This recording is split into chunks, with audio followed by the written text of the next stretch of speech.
phase in a decent shape. The fact that they've been forced to put this Viper into the Weaver is a bit of a win for Quincy crew. But definitely the Timbersaw is going to be suffering a little bit here. And you've got the power of the IO on your side with a strong ET blade. So, hard to pick. I'm going to stick with LGD. Yeah, you can never really shy away from the IO carry that has been very difficult, to say the least, to be defeated here against a lot of the teams so far through the Singapore Major. Quincy crew, they're going to try and give their best, and they've got Quinn on a hero that he is incredibly comfortable on. I mean, we don't see the Lina often, but I always remember, you know, the play on Quinn with that Lina. I believe the Bloodstone play, I think selling the Bloodstone or some crazy play that he's able to dish out. I'm trying to remember what it was now, actually. Bit of mind blank. There's 5-man smoke coming through here. So not the strongest at level 1, but going to want to go that Timber Chain most likely anyway. So be able to dodge out if it is a Viper lane that he's contesting into. Looks like LGD are going to keep it pretty consistent, but the IO up here, no tether. He's leveled up the overcharge. Who's able to catch who? Vision of them at nighttime. That is one of the few changes, you know. A lot of people have been, oh, I hate neutral items. Oh, I hate outposts. Blah, blah, blah, blah, blah. I think nighttime is something that unanimously is pretty agreeable across the board. It encourages more fights, considering there's a lot more fog of war to play with and some clever warding. I love it. At last, Jax, the final battle begins. Yeah, it's a nice change that we were expecting a little bit more to come out through the last patch, and this change just... it makes Dota a little bit more different, where you have all these battles and it's exciting times because everyone wants to see bloodbaths. You want to see fights early on. All the action makes it entertaining. Make sure we get the favorable matchup. He was actually going to TP down bot, so he'll have his TP cancelled, but they will scout at the lanes here now from LGD.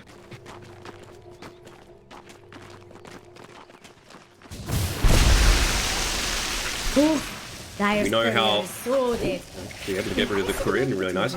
We know how much Ame loves to farm, and we know how good the Wisp is farming in the jungle. So it seems like a match made in heaven.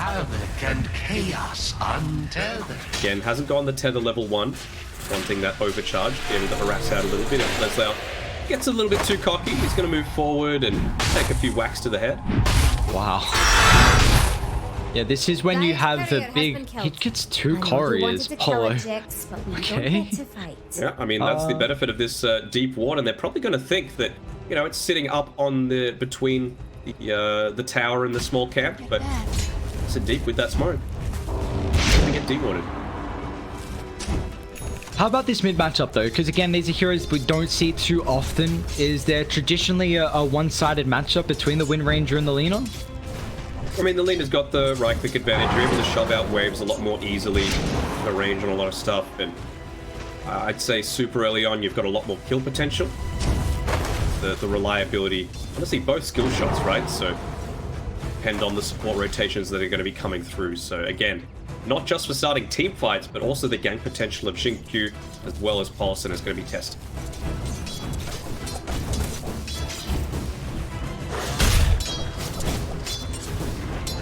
See how having the Timbersaw as well as the offlane here is going to enable Polo some with the rotations, you know, potentially coming forward and being a nuisance for the Wind Ranger, maybe setting up for the LSA.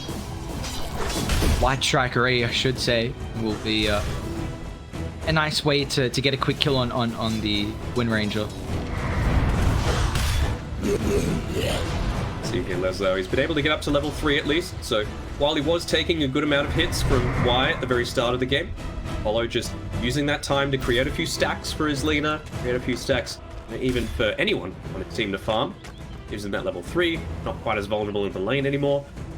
Going for another courier, it's just been able to come past. I think it's going to be able to make its way through this time though. Your favorite Baby Roshan courier. Is your favorite That's one of the better ones too. Some of the others? There's the blue one. There's the like the grayish blue. Whoa! Other wave falls. Big first blood. Xingqiu running the opposite direction where Faith Beyond cannot help him. You are still going to eat up a lot of damage. Faith Beyond got 2 points up in the poison attack. That last right click as well. Is he going to tick? He might here for the Tango region helping out. He actually only got a normal right click off there in the middle of that all. So poison attack didn't hit one time, and that would have been enough to refresh the stacks and kill him.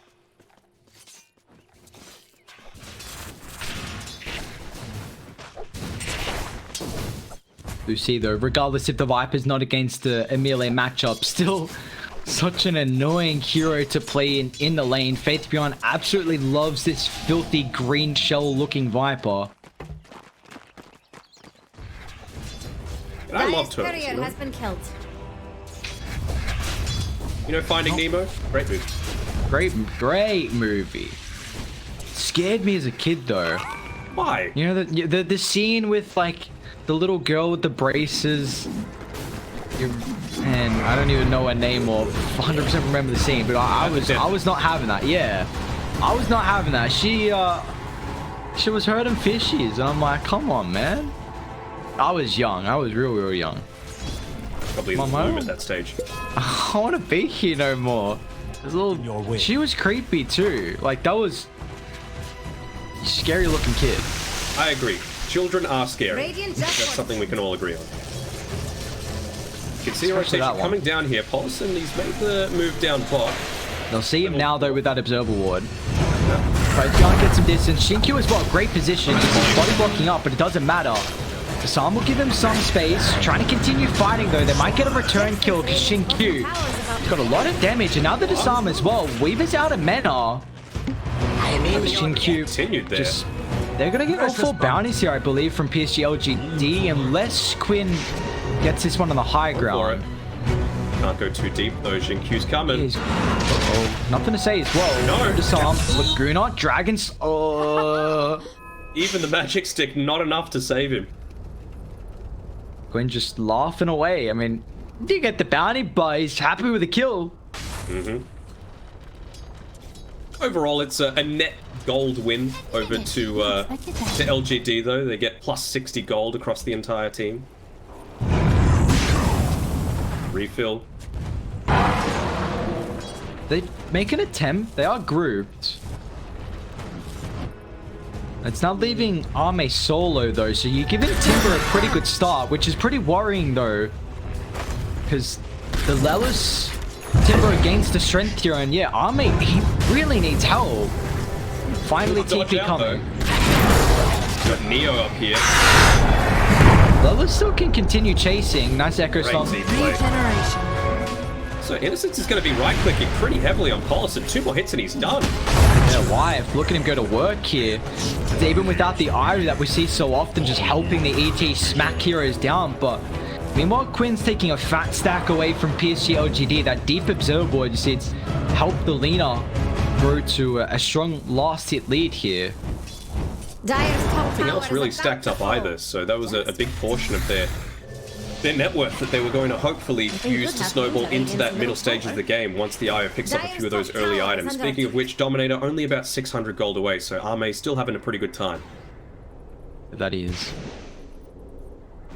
Potential is enabled now a little bit, though. Nothing to say. He's just got the Javelin picked up for himself. You need really is a +1 onto Quinn here, but Quinn, with that solo pickup, with taking that stack, he's already level 8. That's enough to say who's just hitting, just hitting 7. It feels like the answer to the Timber, like maybe they put Viper in that lane, but Lelis is already level 6 and about 2/3 compared to the Viper, so they just have to keep the ET here. But this tower's going to fall, which is something you want to take as early as possible for the Timber. And still, like, Quinn's positioning this ward, they haven't protected their jungle, but a nice scan, so they're at least aware. There's the Viper coming up. I don't know if they get the kill. Lelis has got chain. Unable to TP. Now with the chain on cooldown, there's the Echo Stomp, and they're stacking him up. Lelis will fall. That's a great rotation with the Viper coming over. Yeah, cool guys don't look at the kills that they get. They even get the deny off, and pulling through even a little bit more extra gold with that deny coming through their team. I of course going to value that as, well, unlike Liquid, where you've got the rest of your team to stack, he'll just stack for himself. That will come the Dominator pickup confirmed as well. Do Radiant want their middle tower to fall?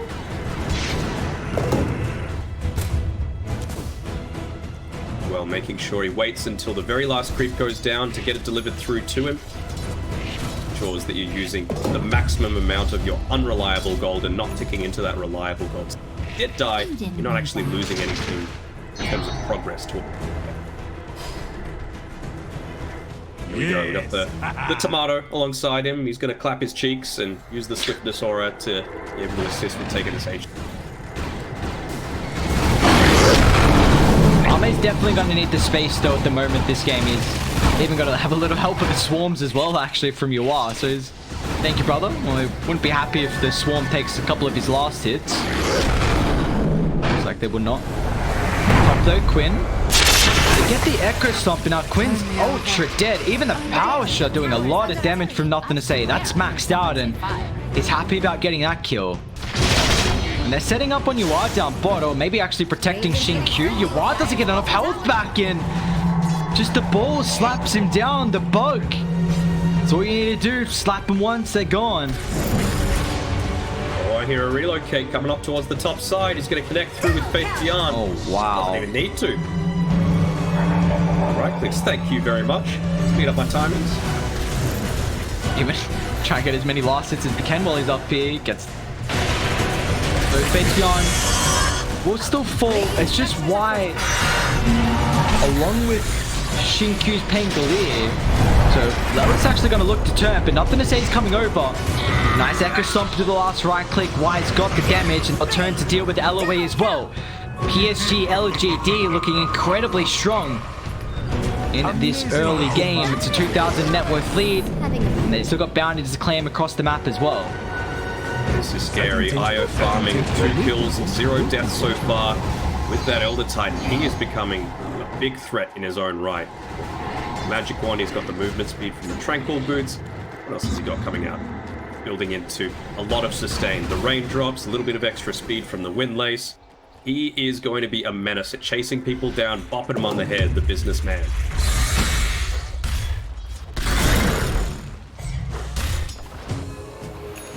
You know, a good start here for PSG.LGD. Very impressed with their early game and just making space for Arme. But it's not like Arme's not even getting involved though, which is the important thing. You see, getting that kill on the Weaver, relocating top. It's got 2 components, well, potentially can complete the second component if he wants to.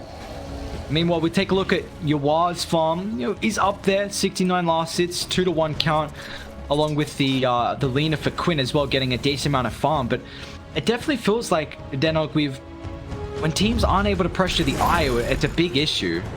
Yeah, they're going to find out the fact that he's up here, maybe fooling LGD, thinking, well, okay, they've got some vision. It's not the case, just realizing, we haven't seen that before for a little while.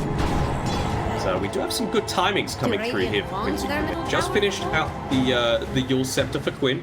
It's the smoke, and is going to maybe join up the rest of his team. Maybe head over towards the Weaver, who's got the Javelin, at least coming out to him. Can't outrun a wildfire. Here we go. Hayes set up. Nothing to say. He's got this Observer Ward on the high gun. Great position. Gonna get back to safety. Now actually looks to turn. A great shackles. Polison's gonna get locked in place. But Arme, he's actually moving aggressively forward. Queen with the haste is gonna be protected, but Xin-Q locks him on the high ground. As 2 heroes from Quincy crew lose their life, Lelis, along with his counter position 2, Quinn will keep his life as well, but that is just a movement that nets them nothing. Very unlike Lelis, honestly. He's been playing fantastically for Quincy crew this entire time, but with that one, he had enough gold to finish up his Hood of Defiance and really be that beefy frontliner for Quincy, but just not eyeing it. Like, he had a huge amount of excess gold, only picking up at the very end when he TP's out. See here why he's making sure to stay nearby to Big Daddy Arme, and well, he's picked up his level 8 as well. Might put maybe 1 value point into the natural order, If you're looking for considering Radiant's bottom tower, got the ability to brawl right now. Protection for Yuar. Jax thinks Radiant's bottom tower is about to fall. Shut up. He's wrong. This is a scary Dire's man. top tower is under attack. Lacking in the movement speed department for sure. I think he's going to go for the attack speed Radiant's bottom talent. tower is under attack. Looks to convert to be a bit more of a right-clicking beast as it gets later on. Maybe something like a Vlad is really effective for the Jax rest of his thinks team. Radiant's bottom tower is about to fall. Yeah, especially when you've got the Ire to help out there. You could definitely see Dire's top this tower man has actually some just Radiant-shaped problems. pop people across the head. Radiant's bottom tower is under attack. They're not thinking about offering a defense to the tier 2 top because they actually want just a couple of kills here. As Quinn heals, kick away, Poloson, giving him the space, but he's still going to get chased down. They have information with the rest of Quincy crew up top. It's a nice silence on 2. Quinn actually, yeah, nothing to say. Still able to continue chasing the Lina. And they'll find Poloson as well. So Quincy crew just, Dire's top tower is they're under not on the same page here. Jax thinks Radiant's I don't bottom think it's that. I tower don't is think you about could to blame fall. them all too much. This is just some textbook Dota coming out from LGD. You know, you oftentimes would think, well, maybe they're not going to check up there with Quinn. I'm going to get that little bit of extra farm, but who are they picking off here? It's Q this time, overstaying his welcome a little bit. He's got something to say about that, though. LOA.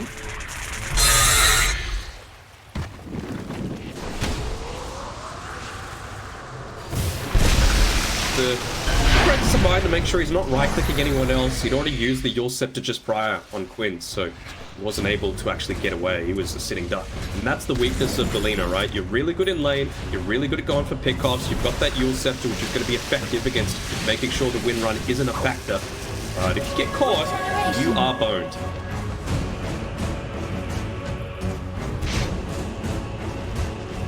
Boned indeed. But at the moment, that's not the case here for LGD. And see, I mean, Army, doesn't matter what hero he's on, Denok, he is just going to find farm no matter what. Aghanim's completed a great timing. And they're right next to the tier 1 tower, so with the rotations, great echo stomp from Wide. And Q's got the follow-up as well with the Rolling Thunder in the choke point. Quincy crew, this is not their game. 3 will fall, 4,000 net worth lead. They even get a D ward as well. An important game for them, and perhaps the nerves getting to them a little bit. A great start to day number 1, but day 2 hasn't been, I don't want to say hasn't been as promising. They've still put some pretty good Dota on the board, but LGD, this lineup, China is looking like a Dire's fierce top opponent. tower has some Radiant Like you. break time zone. You definitely sound like type of person to be a tree, though. I was the kangaroo that I play. Yeah, well, maybe another player you designated tree man. Radiant's Yeah, how's bottom that tower feel, is huh? under attack. Roasted. Did Radiant's bottom tower? Tree man. Roast if it's true. Don't answer that. Oh, Dire's top tower is that's true. I've got secret information. Who told you? Your mother, that's how. Oh no! Let's not get into that. Insider information. We're back though. 5k lead. Go on the way of LGD. They're in a commanding position right now. That they are, yeah. It's, well, Quinn might get a set up here from Pango. The Dire are instantly running over, and Quinn actually misses the combo, and they might get punished. Q, he's got roll and blink if he wants to close the distance. There's actually nothing to say that's trying to. But they can double back now. They've got at least a little bit closer to their own T1 tower. Nothing to say. Roll on the mark. Poloson point blank and able to silence as well. But Q, great timing with him. They got the relocate as well coming forward from Arme. He wants to get involved in the engagement here. As you are going to be careful. You are. Oh, it's just not working here for Quincy crew. They lose 2 again, and Yawar goes too aggressive. You could tell what he was trying to do, you know, it's still early on, you don't have the Ag Scepter, so that win run just got the 1 charge, and he had about 5 seconds, but a great turnaround by Nothing to Say, assisted by the rest of his team. It's that focus fire off and takes him out. tower is about to fall. He's wrong. And all the while, what was happening? Who was farming? It is our Arme, Arme. sir. And he was even getting involved there. Not dying. He's flawless right now. 6-0-1, and oh, you'd be okay for Quincy if you were farming, but like, Lena's a hero that cannot die many times. Like, you're a snowballing hero. Weaver's died twice, and LGD are gonna have lockdown. You're going into the ATOS for the Viper. Can be a blink yours potentially on Pango, or even the Ag Shard. Wind Ranger Shackles, which we just see mid on Lelis. A bit of distance. How deep do they want to go though? Arme instantly going to be able to deal with LOA. Unable to get the false promise off. Now back over to Lelis. They're able to deal with the Timber Saw. Double kill for Arme. Nothing to say. They call Whoa! Oh, new record. They're out of here. All the Rage DC coming from Quincy crew. Look at that. Bye-bye, LGD. They've made a very good showing. It's just LGD. That was clinical.